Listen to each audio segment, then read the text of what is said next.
जोहार हजारीबाग, मैं फैज अनवर, आप देख रहे हैं एचबी लाइव। आज रामनवमी को लेकर हम लोग पबरा में आए हैं और पबरा के लोग कहते हैं कि पबरा से ही रामनवमी की शुरुआत हुई थी। कल हम लोग विजय केसरी जी से बात कर रहे थे, उन्होंने कहा रामनवमी की शुरुआत कुमरटोली से हुई थी और 100 साल से ज़्यादा पुराना इतिहास है हजारीबाग की रामनवमी का। आइए पबरा के लोगों से जानते हैं क्या सच में जो रामनवमी है, जो जुलूस है, यहाँ के भेखलाल महतो जी ने स्टार्ट किया था या नहीं किया था। आइए यहाँ के लोगों से जानते हैं इस बात में। किया था सर। किया था जी। अच्छा, कैसे पता आपको? वो पता है, सब बोल रहे हैं, हमारा बाबा दादा सभी बोल रहे हैं, वही शुरू किए हैं। अच्छा, है ना। तो मेरे साथ यहाँ पे हैं विनोद कुमार रवि जी। आप काफ़ी दिनों से इस पे चर्चा भी कर रहे थे और जान भी रहे थे। आप बताइए लोगों क्या है सच्चाई और क्या पबरा सच में शुरू हुआ था? जी हाँ, सचमुच में ये पबरा गांव ऐतिहासिक गांव रहा है। हाँ। यहाँ के जो हमारे बुजुर्ग थे, हमारे के जो भेखलाल महतो, बंसी महतो, आपको बताते हैं। हाँ। दिखाते हैं। हाँ, बंसी महतो, जानकी महतो, टेकलाल महतो, हाँ। ये सब थे जो रामनवमी का शुरू यहाँ प्रारंभ करवाने वाले लोग थे, जो एक झंडा लेकर, और उस झंडा को यहाँ रामनवमी झंडा नहीं चलता था। हाँ। यहाँ का जो झंडा होता था उसको बनवाया गया था। अच्छा। और उस झंडा को सिलने वाले हमारे मुस्लिम भाई, मुस्लिम दर्जी काम करते थे, वो लोग थे। हाँ। और उन लोग सब सहयोग करके एक ग्रुप में यहाँ से रविदास लोग भी, हाँ। जो रविदास समाज से लोग जो ढोलक बजाते हैं, जिसको डफला कहते हैं, हाँ। उसके जरिए मोहित राम जी हैं, हाँ। और उगन राम हैं, ये तेजो राम हैं, हाँ। इत्यादि लोग जितने थे, करीब 5-6 ढोलक लेके, डफला लेकर। पहली बार जो आपने कहा कि भेखलाल जी ने शुरू किया था, तो यहाँ से कैसे शुरू हुआ, कितने लोग थे साथ में, और यहाँ से हजारीबाग तक कैसे ये पहुँचे?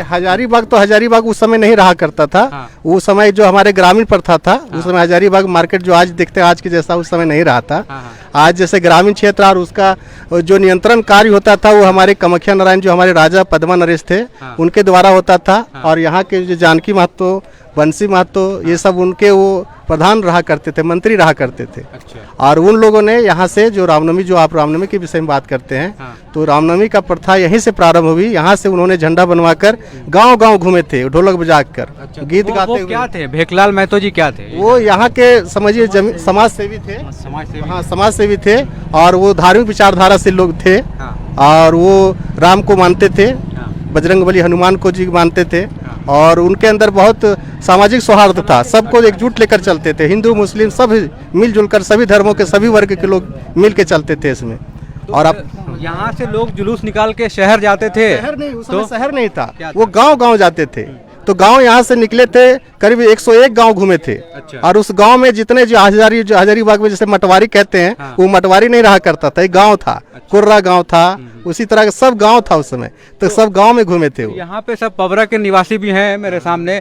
क्या आप लोग को पता है ये बात कि पबरा से ही रामनवमी की शुरुआत हुई थी? पता है यहाँ से ही शुरू हुआ। जी, हम लोग को पता है। और कहा जाता है कि पबरा ऐतिहासिक गांव रहा है। यहाँ से 19 स्वतंत्रता सेनानी जो अपना शहादत दिए थे भारत के आज़ादी में, और अभी भी उनके परिजन हैं, उनको शॉल दे के सम्मानित भी किया जाता है। और समथिंग 1932 ईस्वी में लाइसेंस मिला था। अच्छा। उसमें अहम भूमिका निभाए थे गौरी महतो, भेखलाल महतो। ये सब समाज सेवी थे और धार्मिक ये क्षेत्र प्रवृत्ति के लोग थे। काफ़ी मतलब जुझारू थे।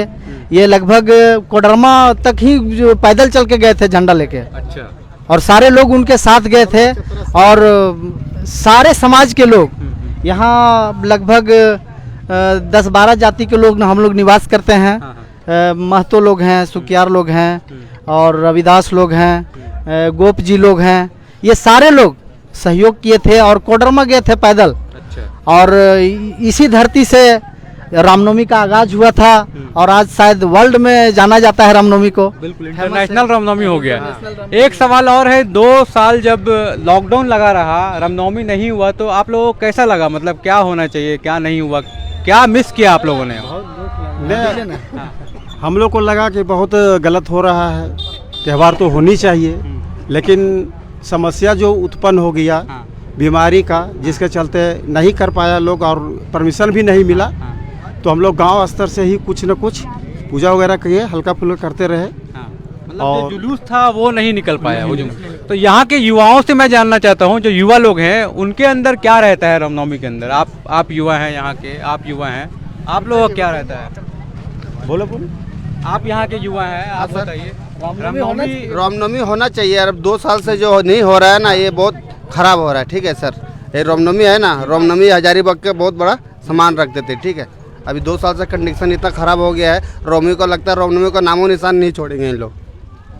तो मैं फिर से वापस आ रहा हूँ इतिहास में। जैसा आपने बताया कि पबरा में सबसे पहले, तो आप बता रहे थे कि भेखलाल महतो जी ने कैसे किया और कैसे उन लोगों को इकट्ठा किया, उसके बारे में थोड़ा बताएं। हाँ, इकट्ठा करने का यही जरिया था, क्योंकि वो बोले कि सभी जाति के सभी धर्मों के लोगों को लेकर चल रहे थे और उनका यही सोच था कि सब में सद्भावना बनी रहे और सब मिलजुल कर राम को माने, भगवान को माने और ईश्वर को माने और एक मतलब सद्भावना बने रहे। सभी लोग इसको आगे बढ़ के शांति के रूप में निकले थे। उस समय सिर्फ झंडा चला था। बिल्कुल, उस टाइम तो म्यूजिक सिस्टम नहीं होता था और कुछ नहीं होता था। डफला होता था, डफला जो 5 लोग बजाते थे और 3 बांसुरी वाले होते थे। तो ये जो डफला और बांसुरी वाले थे वो कहाँ से आते थे? वो आज भी इस गांव में उनके जो वंशज चले आ रहे हैं, आज भी है, आज भी यहाँ पे हैं। आज भी है वो। तो ये कहा जा सकता है कि पहली बार जिन्होंने शुरुआत किया था वो इसी गांव से बिलोंग करते हैं। उस लोग सब उनकी कुछ धुन अलग टाइप का होता था। वो अभी भी रामनवमी का जो डफली बजता है, डफला बजता है, तो सब दूर से जान जाएंगे कि रामनवमी का ढोलक बज रहा है। चाहे वो हिंदू हो चाहे मुस्लिम। यहाँ के युवा उत्सुक हैं।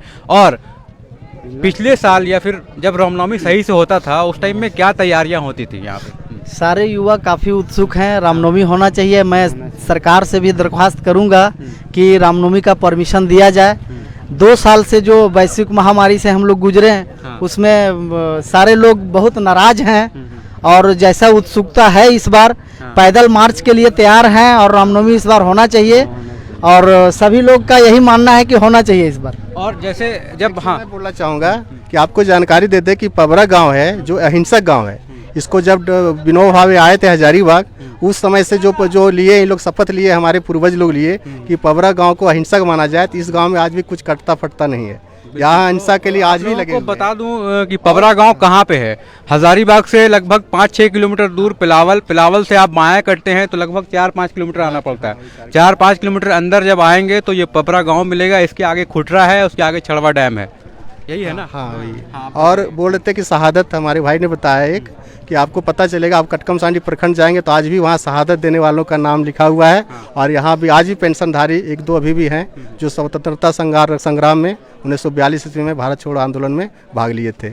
इसलिए इतिहास बहुत यहाँ का अच्छा रहा है। इस गांव का जो इतिहास है बहुत अच्छा है और जो 100% हम लोग सभी लोग बता रहे हैं जो कि ये रामनवमी का आगाज इसी धरती से हुआ और आज भी यहाँ फॉलोवर है कि रामनवमी को मन से दिल से आराध्य रूप में मानते हैं। अच्छा, और एक चीज़ और है, यहाँ जो भी हैं हम लोग मुस्लिम धर्म या हिंदू धर्म दोनों हम लोग एक साथ त्यौहार मनाते हैं। ये बहुत खुशी की बात है। जब से हम होश संभाले हैं देख रहे हैं कि जो मुस्लिम का त्यौहार होता है तो हम लोग हिंदू भाई लोग जाते हैं और हिंदू का त्यौहार होता है तो मुस्लिम भाई लोग आते हैं और हम लोग साथ में मिलजुल के करते हैं इस त्यौहार को और सारा त्यौहार का अंजाम हम लोग लगभग साथ ही साथ देते हैं। बिल्कुल, मतलब उस तरह कोई हाँ, ऐसा कोई हिंसक नहीं है। हम लोग भी मुस्लिम भाई लोग भी हम लोग साथ हिंदू के साथ मिलके मुहर्रम रामनवमी मनाते हैं और मुहर्रम हमारे हिंदू भाई लोग मिलके मनाते हैं। ये तो देखिए एक अच्छी बात है इस गांव की, पबरा की, कि लोग एक साथ मिलकर त्यौहार मनाते तो है ही, लेकिन यहाँ पे आके हम लोग ये जाना कि पबरा में जो है रामनवमी का इतिहास है। पहली बार हजारीबाग में जो रामनवमी शुरू हुई, जो जुलूस शुरू हुई, वो पबरा से है। भेखलाल महतो जी ने शुरू की थी, लोगों का कहना है। उसके बाद फिर गुरु ठाकुर जो थे, कल हमने जाना था, उन्होंने टेकअप किया। उसके बाद धीरे धीरे ये पूरे इंडिया में फैल गया। अब इसे इंटरनेशनल रामनवमी का दर्जा दे दिया गया है। थोड़ा सा आपके माध्यम से हम सरकार तक ये बात पहुंचाना चाहते हैं कि ये जो रास्ता का स्थिति बहुत जर्जर है। अच्छा, उसमें आएंगे हम लोग। अभी रामनवमी प्रोग्राम कर रहे हैं, रास्ता के लिए अलग से आएंगे। थोड़ा सा उनके पास जाना चाहिए, है ना। ये इतना काफी जर्जर है जिसका कोई हिसाब नहीं। कब ये अप्रिय घटना का अंजाम दे ये कहा नहीं जा सकता है। बिल्कुल, तो देखिए लोगों का डिमांड है कि जो रास्ता है पिलावल से लेके पबरा गांव तक उसे अच्छा किया जाए, बनाया जाए और वाजिब डिमांड है। मैं भी आया तो बहुत परेशानी हुई आने में। इसी तरह की कहानियाँ हम लोग रामनवमी से जुड़ी और भी जो इतिहास से जुड़ी है, जो पहले की कहानी है, उस पर हम लोग बात करेंगे। बहुत बहुत धन्यवाद। मैं फैज़ अनवर, HB लाइव से, पबरा गांव से। एक रात में प्लेन हो, ऐसे